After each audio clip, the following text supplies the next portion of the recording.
पवित्र आत्मा की भक्ति। दिन 2। आरंभिक प्रार्थना।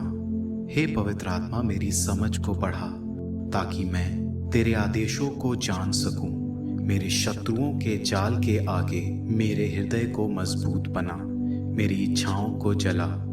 मैंने तेरी आवाज सुनी है और मैं अपना हृदय कठोर करके तेरा विरोध कर ये नहीं कहना चाहता, बाद में, कल, फिर कभी, बल्कि कहना चाहता हूं अभी, क्योंकि कहीं ऐसा ना हो कि मेरा कल हो ही ना। हे सच्चाई और विवेक का आत्मा, समझ और सलाह देने वाला आत्मा, आनंद और शांति का आत्मा, मैं वही चाहता हूं जो तू चाहता है, क्योंकि यह तू चाहता है, जैसा तू चाहता है, जब भी तू चाहता है। आमीन। विचार। पवित्र आत्मा कलीसिया में सदैव उपस्थित। धर्म ग्रंथ में जिस गहरी सच्चाई के बारे में हम पढ़ते हैं वो सिर्फ अतीत की याद मात्र नहीं है, बल्कि कलीसिया का सुनहरा इतिहास है जो उन पन्नों में दफन है। हमारी कमजोरियों और पापों के बावजूद वो आज की कलीसिया की और आने वाले समय की कलीसिया की सच्चाई है। प्रभु यीशु ने अपने शिष्यों से कहा था कि मैं पिता से प्रार्थना करूंगा और वो तुम्हें एक दूसरा सहायक प्रदान करेगा जो सदा तुम्हारे साथ रहेगा। यीशु ने अपना वादा पूरा किया है।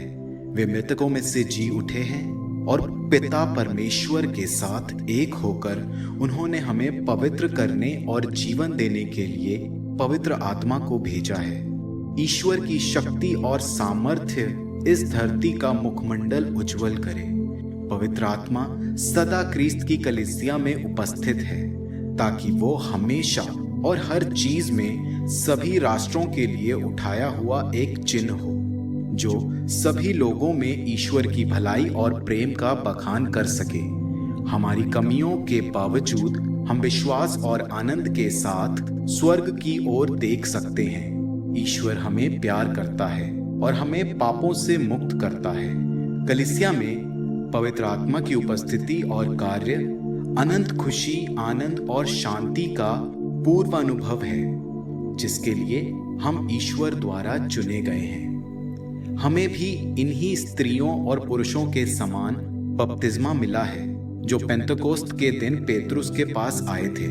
बपतिस्मा द्वारा हमारे पिता परमेश्वर ने हमारे जीवनों पर अपना पूर्ण अधिकार कर लिया है और हमें पवित्र आत्मा प्रदान किया है। पवित्र ग्रंथ हमें बताता है कि ईश्वर ने हमें बचाया है। संत पौलुस के तीतुस को पत्र में हम पढ़ते हैं कि उसने नव जीवन के जल और पवित्र आत्मा की संजीवन शक्ति द्वारा हमारा उद्धार किया।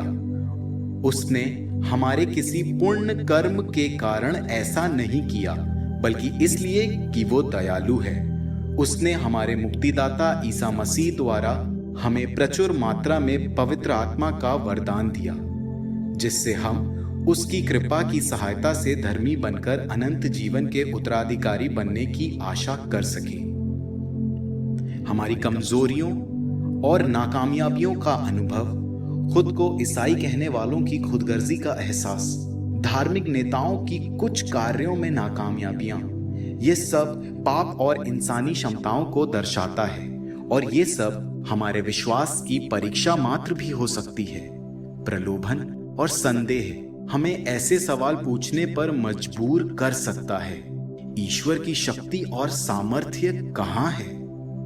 जब भी ऐसा हो तो हम आशा के सद्गुण का शुद्धता और प्रबलता से अभ्यास कर इसका उत्तर दें और विश्वास में और भी ज्यादा दृढ़ होने का प्रयास करें।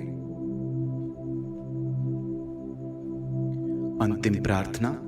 हे पवित्र और दिव्य आत्मा, पवित्र कुंवारी मरिया की मध्यस्थता द्वारा अपने वरदानों की परिपूर्णता हमारे दिलों में ला।